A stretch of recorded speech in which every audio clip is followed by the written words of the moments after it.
అండి, నేను మీ doctor Shruti, consultant 39 hospitals LB Nagar branch. So ఈరోజు మేల్ ఫర్టిలిటీ గురించి మాట్లాడతామండి.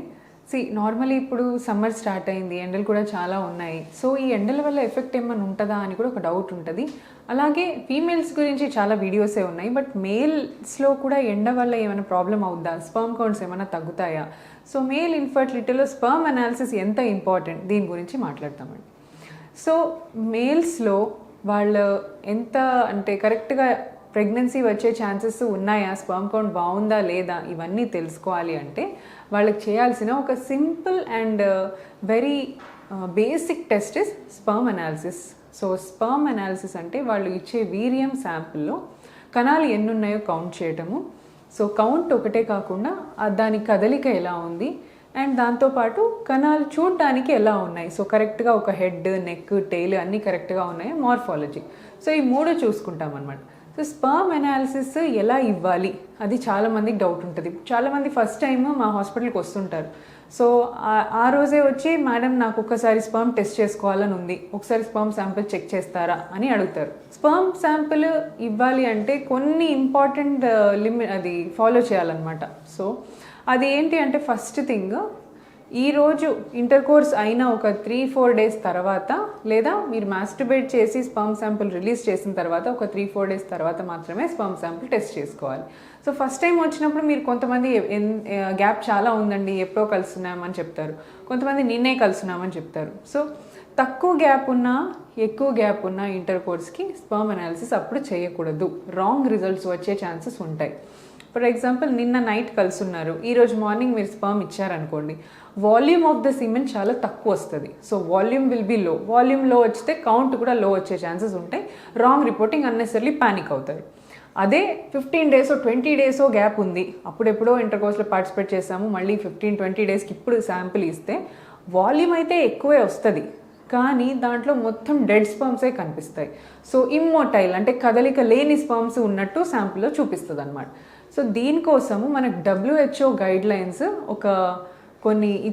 మనకు కొన్ని గైడ్ లైన్స్ ఇచ్చిందనమాట. దాంట్లో 3 to 5 days ఆఫ్ అబ్స్టినెన్స్, అంటే మీరు కలుసున్న తర్వాత అట్లీస్ట్ 3 days అన్న అవ్వాలి, ఆర్ మ్యాక్సిమం 7 days అవ్వాలి.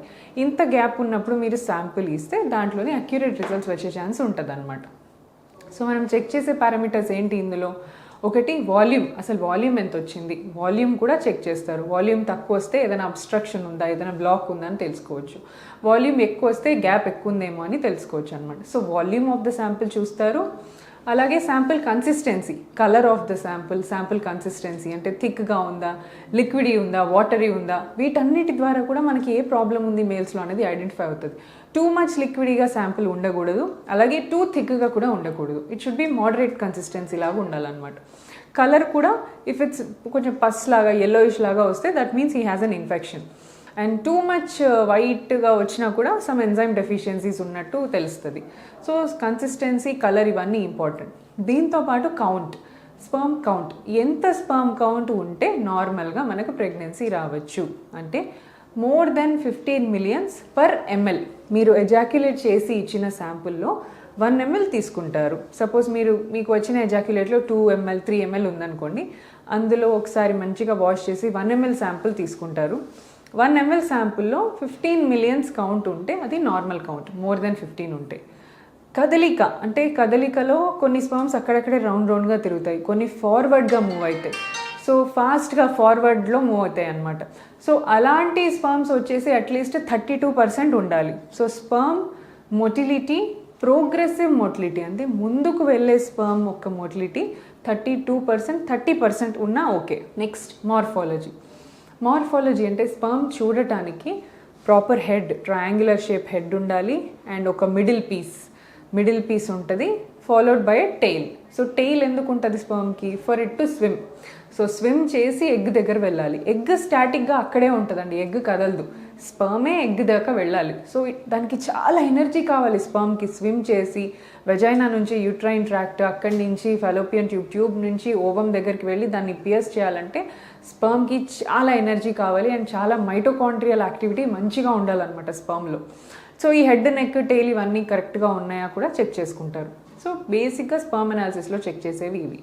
అలాగే సమ్మర్లో ఏమన్నా స్పర్మ్ కౌంట్స్ తగ్గచ్చా? సమ్మర్లో ఏంటంటే దిస్ లాట్ ఆఫ్ వేడి, బయట నుంచి వేడి ఉంటుంది, అలాగే మనకు స్వెట్టింగ్ చాలా వస్తుంటుంది, మెటబాలిజం హై ఉంటుంది. కొంచెము వేడి వల్ల, వేడి ఎన్వైరన్మెంట్స్లో స్పర్మ్ కౌంట్ తగ్గినట్టు మనకి సర్వేస్ అన్నీ చూపించాయన్నమాట. ఫర్ ఎగ్జాంపుల్, ఇప్పుడు కొంతమంది షెఫ్స్ ఉన్నారనుకోండి. షెఫ్స్ అంటే కిచెన్లో వర్క్ చేసేవాళ్ళు, మేల్స్, వంట వండేవాళ్ళు. వాళ్ళు కాన్స్టెంట్గా వేడి ఎన్వైరన్మెంట్లో ఉంటారు కాబట్టి, స్టవ్ దగ్గర ఉంటారు కాబట్టి వాళ్ళల్లో తక్కువ కౌంట్స్ అబ్జర్వ్ చేశారు. అలాగే కోల్ మైన్స్లో వర్క్ చేసేవాళ్ళు, like they work deep down the surface. So కింద వెళ్ళి వర్క్ చేస్తారు, అక్కడ చాలా హై టెంపరేచర్స్ ఉంటాయి డీప్ డెప్త్లో. సో అక్కడ వర్క్ చేసే వాళ్ళకు కూడా స్పర్మ్ కౌంట్స్ తగ్గినట్టు తెలుస్తుంది. And also who are driving continuously, ఇప్పుడు క్యాబ్ డ్రైవర్స్ ఉంటారు, కొంతమంది డ్రైవింగే జాబ్ లాగా ఉంటుంది. వాళ్ళు ఏంటంటే కంటిన్యూస్గా 2 to 3 days డ్రైవ్ చేస్తూనే ఉండాలి. సో డ్రైవింగ్లో ఏంటి, మనం కూర్చొనే ఉంటాం అండ్ ఆ లెదర్ సీట్స్ ఉంటాయి. సో వాటి వల్ల లాట్ ఆఫ్ హీట్ జనరేట్ అవుతుంది కూర్చొని ఉండటం వల్ల. ఇలా డ్రైవర్స్లో కూడా కొంచెం తక్కువ కౌంట్స్, ఎలక్ట్రీషియన్స్, వెల్డింగ్ పనులు చేసేవాళ్ళు, వీళ్ళందరూ కూడా తక్కువ కౌంట్స్ అబ్జర్వ్ చేసినట్టు. సో సమ్మర్లో కొంచెము ఎంత బాగా మీరు హైడ్రేషన్ తీసుకొని వీలైనంత పాసిబుల్గా లూజ్ క్లోదింగ్ వేసుకోవాలి, అంటే ఎయిర్ మంచిగా తగిలేటట్టుగా వేసుకోవాలి.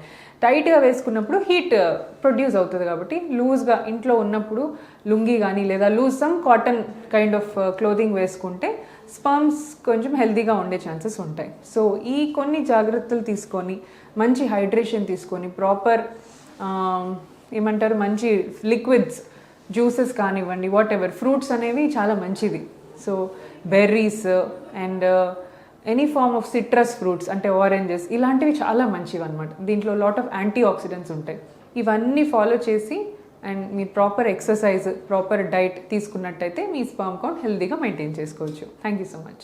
Like and subscribe Eagle Health and Beauty.